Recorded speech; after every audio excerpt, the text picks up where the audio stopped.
12,000 రూపాయల సంపాదనకే పరిమితం అవ్వాలి. ఇంట్లో ఇంకొకరు పని చేసుకుంటా ఉంటే ఏదో ఆదాయం పెరుగుతుంది, ఆదాయాన్ని పెంచుకోవాలనే మార్గం మీద పోకూడదు. వాసుదేవన్ గారు, సురేష్ గారు భిక్షాటు తిరుపతిలో ఊరికే కాదు. ఇది అన్యాయం సార్, ఇది చాలా అన్యాయం. సరే అజయ్ గారు మాడతారు. ఓకే అజయ్ గారు మాడతారు. ఓకే అండి, అజయ్ గారు మాడతారు. మీరు చెప్పారు కదా అజయ్ గారు మాట్లాడతారు. ఇప్పుడు వసుదేవన్ గారికి నేను ఏమంటానంటే, మా బ్రదర్కి 2 పిల్లలు సార్. ఒకళ్ళు ఫస్ట్ చదువుతున్నారు, ఒకళ్ళు సెకండ్ క్లాస్ చదువుతున్నారు. ఇద్దరు కూడా మేము కూడా అర్హులం కాదండి దీనికి. ఎందుకు అర్హులం కాదు అంటే, ఈ టౌన్ లో మాకు ఒక అపార్ట్మెంట్ ఉంది, 2 బెడ్రూమ్ ఫ్లాట్ అపార్ట్మెంట్. అది 1000 గజాలు దాటి 1200 గజాలకు ఉంది. సో గవర్నమెంట్ ఉన్న నామ్స్ ప్రకారం ఏంటంటే 1000 గజాలు దాటకూడదు. కాబట్టి దానికి మేము ఎలిజిబిలిటీ కాదు. ఈ రోజు ఈ సిస్టమ్ అంతా కూడా ఎవరు పెట్టారంటే సార్, ఈ రోజు వచ్చిన కూటమి ప్రభుత్వం పెట్టలేదు సార్. వసుదేవన్ గారు, సురేష్ గారు మర్చిపోయి ఉండొచ్చు, గతంలో జగన్మోహన్ రెడ్డి గారు పెట్టిన ఎలిజిబిలిటీ క్రైటీరియా ఇదంతా కూడా, దాన్ని మేము ఆ సిస్టమ్ యాజ్ గా కొనసాగిస్తున్నాం. ఆ రోజు ముఖ్యమంత్రి జగన్మోహన్ రెడ్డి గారు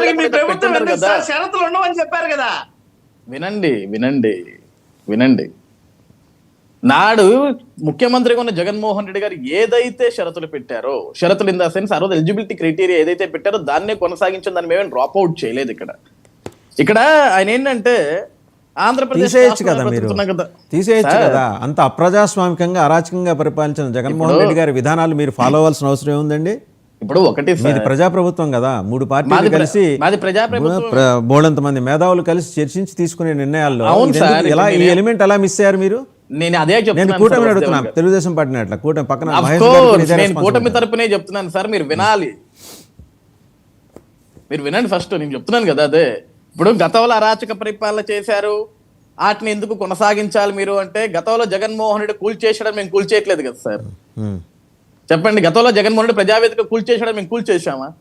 చేయట్లేదు కదా సార్. కొన్ని అడిగిన ప్రశ్నకి కన్ఫైన్ అవ్వండి. నేను అడిగిన అదే నేను దానికే వస్తున్నాను సార్, మీరు వెయిట్ చేయాలా? మీరు ఏదో ఒక ప్రశ్న అడిగితే దానికి నేను ప్రశ్నకే సమాధానం ఇస్తాను సార్. మీరు మధ్యలో మీరు చెప్పారు, మీరు ఏదో పాయింట్ తీసుకొస్తున్నారు మధ్యలో, ఆ పాయింట్ కాదు. Please confine. నేను అడిగిన దానికి కన్ఫైన్ అవ్వండి. మీకు ఓపిక ఉండాలి కదా, వినే ఓపిక. మీకు ఓపిక ఉండాలి, మీరు వినటానికి, అడిగిన ప్రశ్నని సావధానంగా వినటానికి మీకు ఓపిక ఉండాలి. కాన్ఫ్రంటేషన్ యాటిట్యూడ్ వద్దు ఇక్కడ. మిగిలిన వాళ్ళు ఇద్దరు మాట్లాడారు, అక్కడేం కాన్ఫ్రంటేషన్ లేదే. లేదు మీకు ఇష్టం లేదు ఆన్సర్ చేయకండి, నాకు ఇష్టం లేదండి ఆన్సర్ చేయనండి చెప్పండి. మీరు చెప్తున్నారు. ఇప్పుడు దీంట్లో కాన్ఫ్రంటేషన్ అవ్వాల్సిన అవసరం ఏం లేదు. అడిగిన ప్రశ్న ఏంటి, దానికి ప్రశ్న వేయట్లేదు. మీరు మాట్లాడుతుంటే మీరు ప్రశ్న వేస్తున్నారు కదా, మీరు ఆగాలి కదా. మీరు వినాలి కదా. ప్రశ్న శాంతం వినకుండా మీరు వెళ్ళిపోతున్నారు కదా. నేను అడిగిన ప్రశ్న శాంతం వినకుండా మీరు వెళ్తున్నారు సార్. మీరు ఏమన్నారు, గత అరాచక పరిపాలన తీసుకున్న నిర్ణయాలు మీరు ఎందుకు కొనసాగించాలి? అదే ప్రశ్న. ఆ రోజు ఏమన్నారు, జగన్మోహన్ రెడ్డి సొంతగా తీసుకునే నిర్ణయాలు ప్రభుత్వం తీసుకుంది. జగన్మోహన్ రెడ్డి ఇంట్లో కూర్చుని నిర్ణయం తీసుకోలేదు. అది జగన్మోహన్ రెడ్డి ప్రభుత్వం తీసుకునే నిర్ణయాలని యాజ్ ఇట్ ఈస్ గా వాటిని కన్ఫైన్ చేసి వాటిని కొనసాగిస్తున్నాం. ఆ రోజు జగన్మోహన్ రెడ్డి 42 లక్షల మందికి ఇచ్చాడు. ఈ రోజు మేము 42 లక్షల మందికి ఇవ్వట్లా, 67 లక్షల మందికి ఇస్తున్నాం. ఈ రోజు ఇదే సురేష్ గారు ఇదే ప్యానెల్లో కూర్చొని చెప్పాడు, మా మేనిఫెస్టోలో ఏం లేదని. కానీ ఆ రోజు జగన్మోహన్ రెడ్డి గారు సతీమణి గారు అయిన భారతీ రెడ్డి గారు రాష్ట్రంలో తిరుగుతూ, అమ్మా ఒక బిడ్డ ఉంటే 15,000, 2 బిడ్డలు ఉంటే 30,000 రూపాయలు జగనన్న ఇస్తాడు, 2 బిడ్డలు చదివించాల్సిన బాధ్యత జగనన్నది అని చెప్పారు. కానీ చంద్రబాబు నాయుడు గారు ఏదైతే హామీ ఇచ్చారు, ఇంట్లో 1 నుంచి 5 నుంచి 7 దాకా ఎంత మంది బిడ్డలు ఉంటే అవన్నీ పక్కన పెట్టండి. కండిషన్స్ ఏంటి అడుగుతున్నా? కండిషన్స్ రిలాక్స్ చేసుకోవచ్చు కదా అడుగుతున్నా. కండిషన్స్ వాళ్ళు చెప్పారు, వాళ్ళు పెట్టింది ఫాలో అయ్యేదానికి మీరెందుకండి? వాళ్ళు పెట్టింది ఫాలో అయ్యేదానికి మీరెందుకు? మీరు లిబరల్ గా ఉండాలి, రిలాక్స్ చేయాలనే కదా అడుగుతున్నారు. మేము లిబరల్ గా ఉన్నాం సార్. ఇప్పుడు నేనేమన్నాను, ఇప్పుడు 100 కోట్ల ఉన్నోడికి సంక్షేమ పథకాలు ఇచ్చి 30 ఎకరాల ఉన్నోడికి సంక్షేమ పథకాలు ఇప్పుడు అట్లా పథకాలు ఇవ్వాలంటే జగన్మోహన్ రెడ్డి గారికి కూడా పథకాలు ఇవ్వాలి కదా మేము తీసుకెళ్ళి. అట్లా కుదరదు కదా సార్. సిస్టమ్ ఈజ్ సిస్టమ్, ఆ సిస్టమ్ బట్టే ముందుకెళ్తారు. సో జగన్మోహన్ రెడ్డి సిస్టమ్ మంచిది అంటారు. ఇప్పుడు కొన్ని పనుల్లో జగన్మోహన్ సిస్టమ్ ఫెయిల్యూర్ ఎక్కడ చెప్పలేదు కదా సార్. జగన్మోహన్ రెడ్డి చేసిన పని. సురేష్ గారు మీరు ఆగండి, ఆయన మాట్లాడండి. సురేష్ గారు ప్లీజ్ లెట్ హిమ్ కంప్లీట్. నేనేమన్నాను, జగన్మోహన్ రెడ్డి గారు చేసిన పనితీరు అరాచకం అంటున్నా. ఆయన సిస్టమ్ మొత్తం అరాచకంగా ముంచేశాడని నేను చెప్పట్లేదు ఎక్కడ కూడా. ఎవరు పొద్దులేసి చెప్పేది అదే కదా, జగన్మోహన్ రెడ్డి మొత్తం రాష్ట్రాన్ని చాపబెట్టి బంగాళాఖాతంలో విసిరేశాడని. జగన్మోహన్ రెడ్డి రాష్ట్రాన్ని నాశనం చేశాడు, బంగాళాఖాతంలో విసిరేశాడు, 30 ఏళ్ళు వెనక్కి పంపించాడు. ఆ పాయింట్ ఈ రోజు కూడా కన్ఫైన్ అయి ఉంటాను స్టిల్ దిస్ సెకండ్ కూడా. మరి ఇది ఎలాగా దాని కాంట్రాస్ట్ కదా? అరాచక పరిపాలన చేయటం వేరు, నిర్ణయాలు తీసుకోవటం వేరు. ఈరోజు ఒక భవనం కట్టడం అది నిర్ణయం తీసుకోవటం, ఒక భవనాన్ని కూల్చటం అది అరాచక పరిపాలన. రెండింటికి తేడా ఉంది కదా సార్. సో అయితే ఇప్పుడు ఋషికొండలో కట్టింది ఏంటి, అది దాన్ని ఎట్లా చూస్తారు? ఋషికొండలో అవును, కట్టిన ఇప్పుడు ఋషికొండలో బిల్డింగ్ కట్టాడు కానీ దాన్ని కూల్చామా?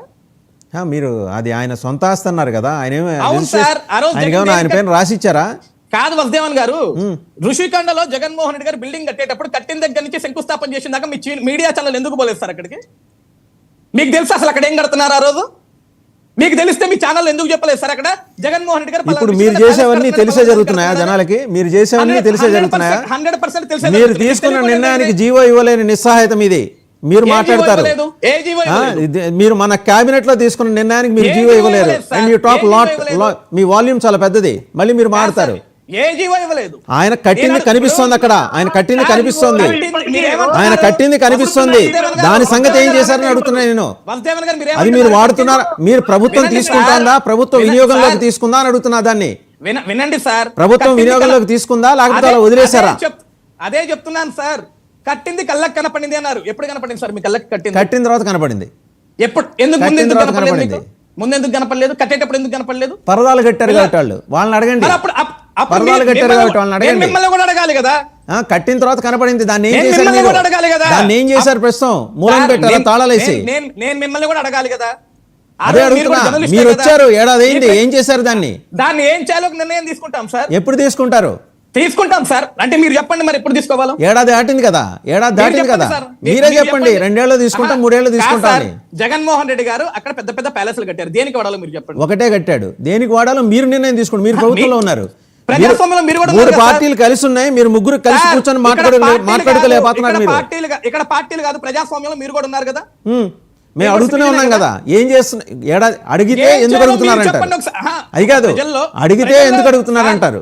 అడగకపోతే మీకు బాధ్యత లేదా అంటారు. 2 ప్రశ్నలు మీవే. నేను అడగట్లేదా అని చెప్పట్లా, అడగమనే చెప్తున్నా. ప్రజల్లో ఒక సామాన్యుడుగా మీరు కూడా యాజ్ ఎ జర్నలిస్ట్ కాకుండా చాలా సార్లు అడిగా, ఇప్పుడు అడుగుతున్నా. చెప్పండి, దాన్ని ఏం చేస్తున్నారు?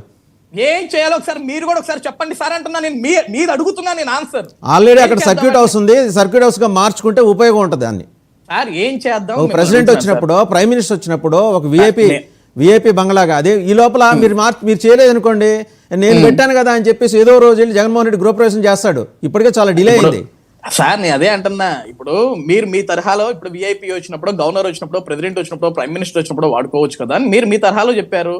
గవర్నమెంట్ కూడా వాళ్ళ తరహాలో ఒకటి ఆలోచిస్తారు కదా, అసలు అక్కడ ఏం చేస్తే బాగుంటుంది అనేది. ఇప్పుడు అన్ని 100 కోట్ల రూపాయలు ఖర్చు పెట్టి అక్కడ భవనాలు కట్టినప్పుడు దాన్ని దేనికి యూజ్ చేయాలి, దాన్ని రాష్ట్రానికి ఎంత ఉపయోగపడే దానికి యూజ్ చేయాలని ఆలోచిస్తారు తప్ప వెంటనే వచ్చి దీనికి వాడేద్దాం దీనికి వాడేద్దాం వాళ్ళేం కదా సార్.